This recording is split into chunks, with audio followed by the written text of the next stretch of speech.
లేరు, అవి పట్టించుకోరు. మిర్చి పౌడర్తో తింటున్న దినములు ఉన్నాయి. భోజనము లేక ప్రస్తులు ఉండి సేవ నడిపిస్తున్న దినములు ఉన్నాయి.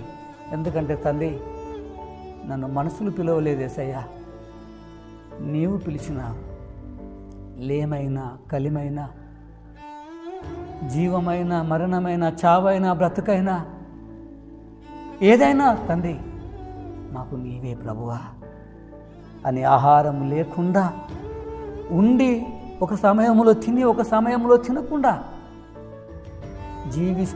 జీవించిన సందర్భాలు ఉన్నాయి. ఇప్పుడు ఎవరన్నా హెల్ప్ చేస్తారా? మీరు చేయమనే ఉద్దేశంతో నేను మాట్లాడతలేము. ఇప్పుడు అంటారు బాగానే అంటారు, బాగానే మంది అని అంటారు. వాక్యం చెప్తున్న పెద్ద పెద్దోళ్ళు మంచిగానే చెప్తారు అక్కడ, కానీ అందులో ఉన్నవానికి తెలుస్తుంది